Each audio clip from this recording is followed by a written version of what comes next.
Hey everyone, welcome back to Mental Health Cafe. Today we're going to talk about something that can really open your eyes to why you love the way you do. We're diving into how your childhood can shape your love style, how you connect with, trust, and relate to people in your relationships. Whether you've ever wondered why you keep attracting certain kinds of partners, or why some of your relationships just seem to click while others don't, understanding your love style can give you a lot of answers. And guess what? It all begins in childhood. Before we get into how childhood affects your love life, we need to talk about something called attachment theory. This concept was developed by psychologists John Bowlby and Mary Ainsworth.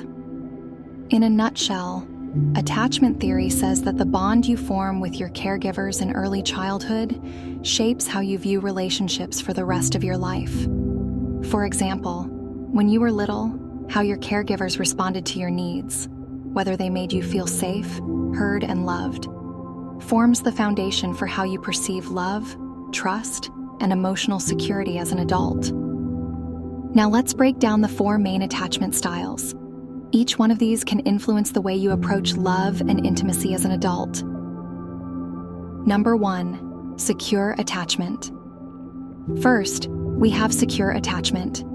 If your caregivers were responsive, loving, and emotionally available most of the time, you likely developed a secure attachment. People with this attachment style usually feel comfortable with intimacy and don't fear being alone or abandoned.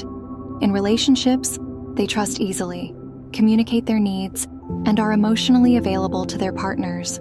They believe love is safe and they know how to navigate conflicts without shutting down. Number 2, anxious attachment. Next, there's anxious attachment. If your caregivers were inconsistent, sometimes meeting your needs, but other times being emotionally distant, you might develop an anxious attachment style. As an adult, this can look like needing constant reassurance in relationships.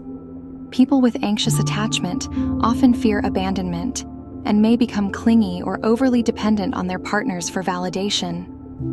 It's like always feeling that love could be taken away, so they're on high alert, seeking signs that their partner might leave. Number 3, avoidant attachment. Then we have avoidant attachment. This style typically forms when caregivers are emotionally unavailable or dismissive. As a result, the child learns to rely on themselves and avoid emotional closeness. In adult relationships, avoidant types often struggle with intimacy. They may push people away or create emotional distance to protect themselves from feeling vulnerable. Love, for them, feels risky or like a loss of independence. Number 4, disorganized attachment. Lastly, we have disorganized attachment. This usually happens when a child experiences trauma or unpredictability in their caregiving. They want connection, but also fear it because their caregivers were a source of both comfort and fear. Adults with disorganized attachment may struggle with emotional regulation, have a hard time trusting, and often feel conflicted between wanting intimacy and fearing it. Now that we've covered attachment styles, let's explore how they shape your love style.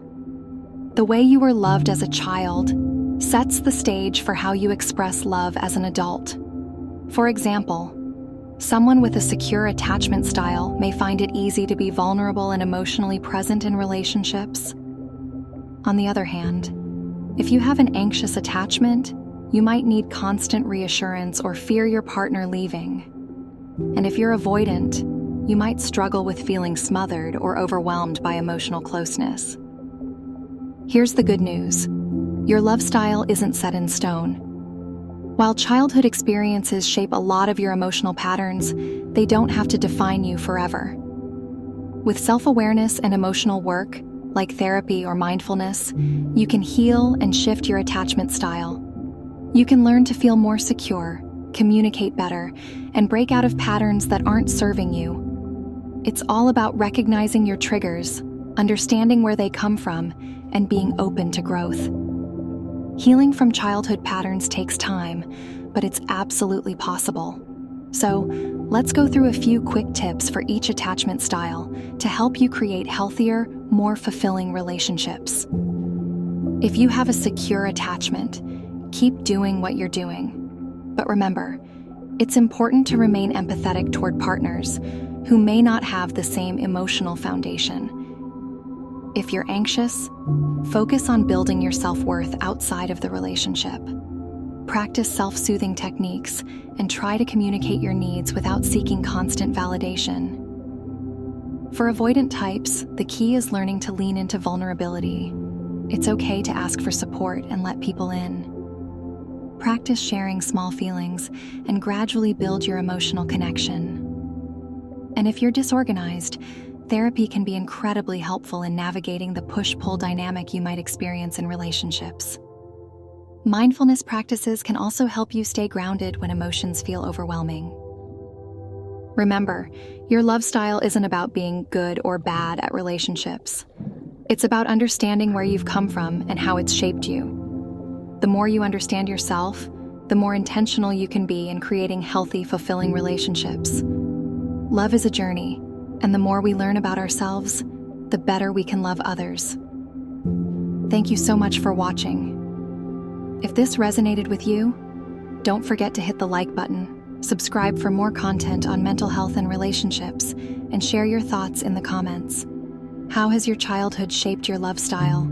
Let's keep the conversation going. Until next time, take care and be kind to yourself.